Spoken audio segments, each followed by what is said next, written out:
일본을 떠나는 청년들이 역대급으로 많아졌다고 합니다. 호주 워킹홀리데이 비자를 받은 일본 청년들은 물론이고 해외 영주권을 받은 일본인의 수도 역대 최대치를 갱신 중인데요. 계속 오르고 있는 물가에 비해 실질 임금에는 변화가 없어 지금 월급으론 생활이 어렵기 때문입니다. 아사히 신문은 잃어버린 30년 동안 임금은 10%밖에 오르지 않았다는 기사를 내기도 했는데요. 일본의 상황이 어떻길래 이런 소식들이 들려오는 걸까요? 월드어페어에서 알아봤습니다.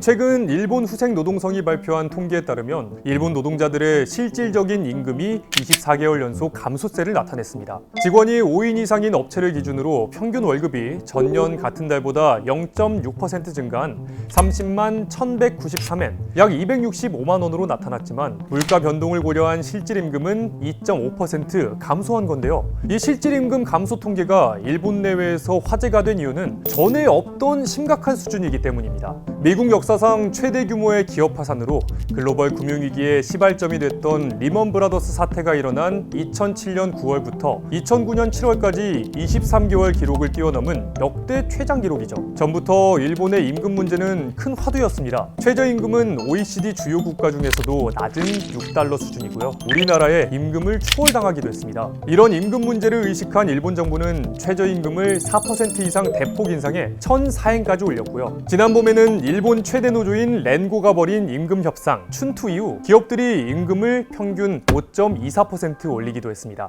하지만 이 숫자로만 나타나는 명목 임금이 올라도 빠르게 오르고 있는 물가 상승률에 못 미치고 있기 때문에 실질 임금이 감소하고 있는 상황입니다. 영국의 가디언지는 높은 물가에 비해 적은 월급을 받으며 생활하는 일본 셀러리맨들의 어려움을 기사로 전하기도 했습니다. 미쉐린 레스토랑이 가장 많은 도시 중 한 곳인 도쿄에서 일본인들이 하루 500엔, 4,400원 정도 되는 돈으로 끼니를 때우고 있다는 거였죠. 실제로 도쿄의 대출 서비스 랜덱스의 조사 결과 20에서 50대 직장인 중 절반 정도가 점심 식사 비용으로 하루 500엔 이하를 썼다고 합니다. 상황이 이렇다 보니 아예 일본을 떠나는 일본인들이 늘고 있습니다.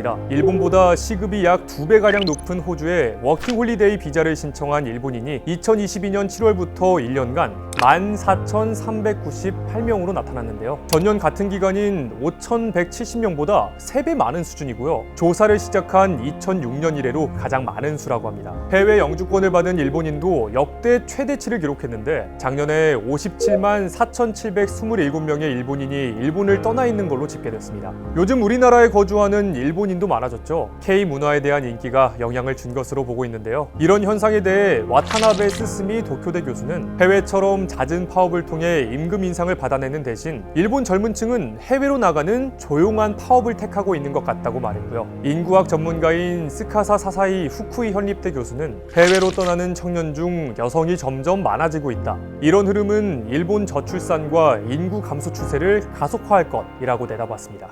일본 후생노동성 관계자는 이번 실질임금 통계에 춘투 결과가 반영되지 않았다고 말하기도 했는데요. 앞서 설명해 드렸듯이 일본 정부와 기업이 임금 인상에 각별히 신경 쓰고 있는 모습이지만 일본의 물가와 임금 문제에는 달러 상승과 엔저 장기화 등 여러 경제적인 사안이 얽혀있기 때문에 실질임금이 인상할 수 있을지 여부는 앞으로 상황을 지켜봐야 할 것 같습니다. 오늘 월드어페어에서는 일본의 임금 문제에 대해서 이야기해봤고요. 다음 이 시간에 또 세계에서 이슈되고 있는 소식 전해드리겠습니다.